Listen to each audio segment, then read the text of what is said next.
Welcome to Storytime. Tara has gone to the mysterious tower to talk to Yen Sid, who he knows to be one of Ericus's friends. As he's walking up to it, King Mickey runs out, holding a star-shaped gummy block called a Star Shard. It can transport someone between worlds by itself, but Mickey can't control it yet, so it randomly zaps him away. Tara goes inside to talk to Yen Sid, who tells him that he's no longer a master, having cast the title aside, even though he's still taking pupils. He says that Mickey is both a great king and student, but he's still not super fond of rules and is a little too eager to go out keyblading. Turns out he actually stole the Star Shard, even though he can't control it, because he thinks it'll help him fight the Unversed and put things right. As for Tara, he says he has two major problems. First, the Unversed being controlled by a masked boy, and second, Master Xehanort's disappearance. Now, Yen Sid very clearly thinks that Xehanort's behind everything, but he's a little too polite to say it without knowing, so he merely suggests the possibility to Tara, and notes that he should find Xehanort first to find out what the deal is. Tara thanks him and leaves, and while traveling he gets a telepathic message from Xehanort telling him where to find him, making this the quickest search in history. Xehanort's waiting for Tara in a place called the Badlands. It's a world that seems completely barren, and it's exactly the kind of place you want to have clandestine meetings in. Tara immediately accuses Xehanort of being up to no good, but if we've learned one thing about Tara, it's that he'll believe anything, so Xehanort spins him the following tale. So while training with Master Xehanort, Ventus gave in to his darkness and it was about to take him over. Xehanort tried to extract the darkness to save him, but it created Vanitas.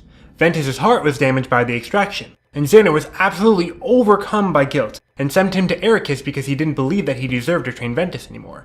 As for Vanitas, he tried to contain him but he escaped, and now he's using his powers to spread darkness via the Unversed. Do we want to guess what Tara does with this story? Perhaps he's looking at the man he's been directly told is gathering hearts of light with something even approaching apprehension? Nah, not our Tara. He believes the story completely with no pushing. Xehanort begs Tara to help him right his wrong, and to hunt down Vanitas. He suggests that because he operates from the darkness, he'll next want to go to the City of Light, Radiant Garden. And thus Tara has his next destination. Ventus meanwhile is traveling too, and Vanitas rushes by him. He follows the masked boy to the Badlands, where the two exchange some heated words before fighting. Ventus loses, and Vanitas mocks him before firing a finishing shot at him. Luckily, Mickey has just arrived and blocks it with his own Keyblade, calling Vanitas a bully and taking him on alongside Ventus. This time they win, and Vanitas escapes through a dark portal. Ventus and Mickey introduce themselves, bonding over the fact that they've both run away from home. Mickey explains that he thought the Star Shard would take him wherever he wanted, but instead it just punts him off to wherever world it feels like putting him in. So he posits that it might take him where he needs to go, rather than where he would want to go because he was just in time to save Ventus. Before they can talk about it more, it starts to glow again and Mickey's off. Ventus keeps going and finds himself in Radiant Garden, the City of Light. He sees Mickey and tries to find him, but instead finds the castle gates, guarded by two men named Dylan and Alias. They haven't seen Mickey and tell Ventus to buzz off. An armored Unversed appears, and the guards are about to go fight it with Ven, when a scientist named Evan stops them, reminding them that they need to stay by the castle, and that Ventus has to fend for himself. He can also tell, instinctively, that Ventus has a heart of pure light, and that it appears that he does because his darkness was manually extracted. The fact that Evan makes this observation is going to be real important later, so just file that away for now. Ven rushes into the town center and sees the Unversed engaged in an epic struggle with one Scrooge McDuck.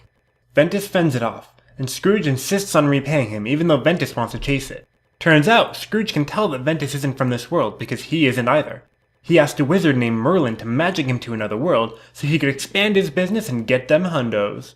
Scrooge has been hustling too hard to give Ventus any of his money, but he gives him 3 lifetime passes to Disneytown, which kind of makes you wonder what kind of kingdom Mickey's running, if you normally have to buy your way in, but whatever. Taking the tickets, Ventus runs after the Unversed. Meanwhile, Tara has also arrived in Radiant Garden, and he sees Master Xehanort walking through town. Tara loses him, but Xehanort's looking for allies, and he finds one in a man named Braig. Braig is a greedy, conniving man who desires power, and that's exactly what Xehanort offers him. He says that if Braig can defeat Tara, he'll get to keep the Keyblade, making Tara easier for Xehanort to take over. At the same time, he's hoping that the fight will push Tara more towards the darkness. So while Tara doesn't find Master Xehanort, he does find the wizard Merlin, who he sees entering a house but apparently leaving a book behind on the street. A book named Winnie the Pooh. He goes to return the book, and Merlin says that it's not his, but that it has remarkable powers that can awaken the strength inside of people, and leaves it in his house so Tara can come read it whenever he wants. When Tara leaves the house, he sees another part of the big armored Unversed and goes after it. And as for Aqua, she saw Tara heading towards Radiant Garden, and she's followed him there. She meets Scrooge and asks if he's seen any strange boys around. Thinking that she means Ventus, he points her in the direction of the castle. And when she gets there, she sees a young girl being attacked by Inversed. The young girl's name is Kairi.